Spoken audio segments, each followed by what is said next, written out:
Hoje as mídias sociais, elas são um veículo fantástico, uma comunicação rápida e chega a muitas pessoas numa velocidade estonteante, como a gente diria. E agora, no finalzinho de novembro, nós tivemos o Congresso da Sociedade Brasileira de Cirurgia Bariátrica e Metabólica. Foi o primeiro grande congresso presencial pós-pandemia. Sempre com as medidas de segurança, mas nós tivemos 1.500 pessoas. E 1.500 especialistas, cirurgiões, psicólogos, nutricionistas, nutrólogos, psiquiatras, endocrinologistas, cardiologistas. E nesse congresso voltou-se a discutir ali, no momento, as pessoas colocando uma opinião, e nós começamos a voltar a ter esse novo convívio que é muito importante para a evolução da medicina. E nesse congresso, alguns assuntos foram abordados. E as pessoas nos pediram, viram nossa participação, que foi muito intensa nesse congresso, desde a organização até palestras e cursos, tudo. Então nós perguntamos, doutor, o que aconteceu nesse congresso? O que tem de novo? O que teve de importante nesse congresso? Eu dividi 4 tópicos que eu achei que foram principais e nós vamos falar um pouquinho sobre eles, como se fossem as notícias, os highlights desse congresso. O primeiro deles, nós tratamos muito, mas muito a fundo sobre a cirurgia metabólica. Nós já falamos sobre isso. O que é a cirurgia metabólica? É a cirurgia para o controle e não para a cura do diabetes tipo 2, da hipertensão, das doenças do colesterol e da esteatose hepática, mas principalmente do controle do diabetes tipo 2.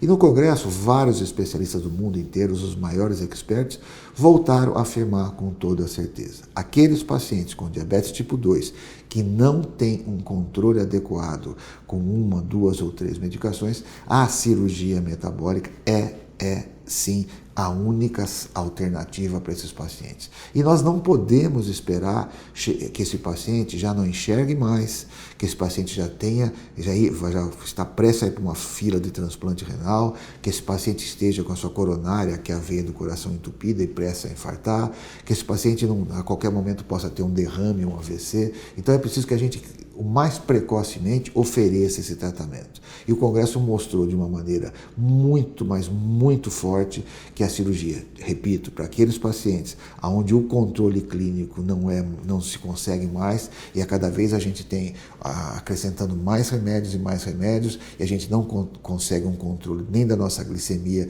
nem da hemoglobina glicada, aquela que dá 6,8, 7, 8, 9, a cirurgia sim é. E hoje é um consenso mundial, não há mais volta para isso. Então isso aqui não é discutir se eu gosto de A ou gosto de B, é um consenso científico que diz, naqueles casos onde há uma falha do tratamento clínico, o próximo passo é sim a cirurgia metabólica. Então não há mais. Você que hoje não consegue um controle, converse com seu médico sobre essa possibilidade da cirurgia para o controle do diabetes. O segundo assunto muito importante foi sobre nossos adolescentes, que a gente falou várias vezes aqui. Será que nós temos que ficar esperando regras, né, que são impostas? Eu vou sintetizar isso num exemplo. Imagine uma criança com 13, 14 anos, que já esteja com a sua maturação óssea já formada. Existem exames que se fazem. Uma criança, uma menina que já atingiu, já começou a menstruar, um menino que já passou daquela fase já está na fase de puberdade. E essa criança tem 180 quilos e já começa a apresentar sinais de diabetes, e já começa a apresentar sinal de hipertensão, mas principalmente ela está trancada dentro da sua casa, porque ela sofre o que hoje todo mundo chama de bullying. Crianças que já não querem mais sair de casa, crianças que têm um mundo cada vez mais fechado numa tela do computador, onde ela é uma pessoa que realmente ela se veste num avatar, vamos usar uma palavra da moda. Essas crianças estão sofrendo, esses adolescentes estão sofrendo. E o Congresso mostrou muito que a cirurgia para o adolescente é uma cirurgia segura. E nós temos de novo, voltando àquele meu jargão, que eu sempre digo, que a obesidade é uma doença do corpo e da alma, e essas crianças estão doentes no corpo e estão doentes na alma. Elas estão perdendo muito, muito de uma fase muito boa da vida, que é essa fase que a gente tem da adolescência até chegar na fase adulta. Então, desde que nós tenhamos um consenso entre o endocrinologista, o cirurgião ou o próprio pediatra que acompanha essa criança, não há nenhum risco para o desenvolvimento, não há nenhum risco maior ou menor para a criança, muito pelo contrário, já tem vários trabalhos que mostraram que o desenvolvimento é até melhor ou igual se ela tivesse sem a operação. Então, essas crianças não vão se tornar crianças diferentes do nível de vitaminas, no nível de aprendizado, muito pelo contrário, nós vamos resgatar essas crianças de um mundo, de um buraco negro e vamos trazê-las de volta para a vida. Então o Congresso mostrou várias discussões, vários trabalhos mostrando que essas cirurgias são sim muito seguras e nós temos que tocar nesse ponto. Quanto o nosso filho está sofrendo, quanto a obesidade atrapalha a sua vida, quanto a obesidade atrapalha o seu desenvolvimento como um ser humano. E nós temos que sentar sempre e se o adolescente entende que a cirurgia, que ele quer fazer a cirurgia, não basta o pai e a mãe quererem, o adolescente precisa querer. E se ele entende os compromissos e as responsabilidades da cirurgia, é assim nós temos que pensar em tirar e resgatar a vida dessas crianças. Então foi outro ponto muito tocado. A outro foi o que a gente começou. Nós começamos operando, nós fomos aprendendo nesses 35 anos, quase 40 que eu estou na cirurgia bariátrica e metabólica, a gente foi aprendendo muitas coisas. E hoje o grande tema é não só operar, mas acompanhar o seu paciente. Mais para frente, um outro tópico que nos perguntaram, nós vamos falar, é exatamente isso. Já está na hora de você, paciente, começar a buscar o melhor atendimento pós-operatório. Um cirurgião que você vê, às vezes no centro cirúrgico, quando você vai a um cirurgião, que cada dia é um cirurgião que te vê, onde as informações lhe são prestadas em reuniões, onde estão várias pessoas, será que isso é a melhor medicina? Será que você vai receber todas as informações que você precisa? E melhor, e o pós-operatório, que é tão ou mais importante do que a cirurgia? Como estão te acompanhando? Estão repondo as vitaminas? E hoje nós vimos, durante o congresso, lançou-se a primeira diretriz sobre a reposição de ferro. Nós já falamos sobre isso aqui. O ferro é de extrema importância para o nosso organismo. Sem o ferro, a nossa célula não vive. E o ferro interfere na queda do seu cabelo, o ferro interfere na sua pele, o ferro interfere no seu fígado, o ferro interfere até no seu aprendizado, na sua memória.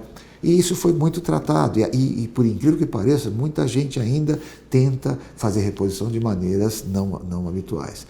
Outras vitaminas, como a vitamina B, como a vitamina D, todos esses assuntos foram tratados. Então, você que operou, você tem que começar a buscar junto à sua equipe esse melhor atendimento, esse melhor tratamento para que você faça a reposição. E durante o congresso foi mostrado a todo tempo a necessidade e como fazer essas reposições. Então, foi um assunto muito importante e a gente tem sim que tomar nossas vitaminas, seja a cirurgia que você tenha feito.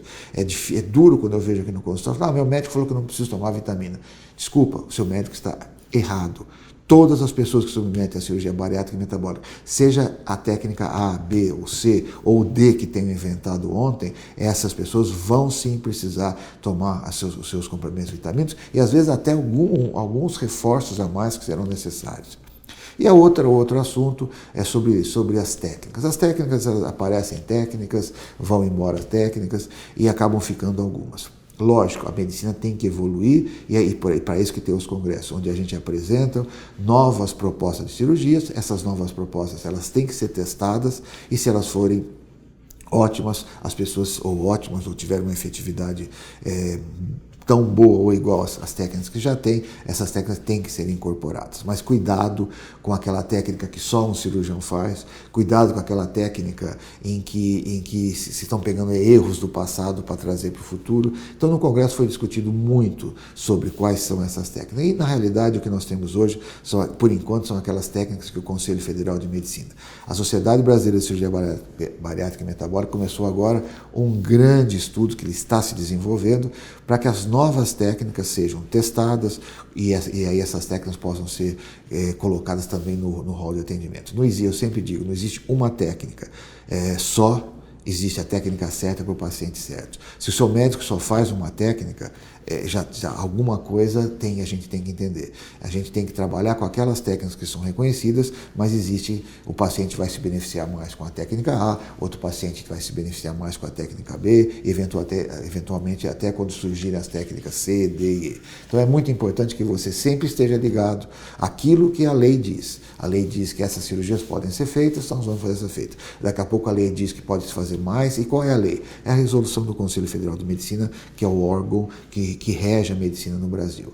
E sempre vão ao site da sociedade, que lá vocês vão ter todas as informações. Então, principalmente, a gente abordou exatamente. E outro assunto que mostrou também que foi muito discutido foi sobre a segurança da cirurgia bariátrica metabólica. Os níveis da cirurgia bariátrica metabólica no Brasil são excepcionais, melhores que o mundo inteiro. Hoje, as complicações são menores que 0,001%.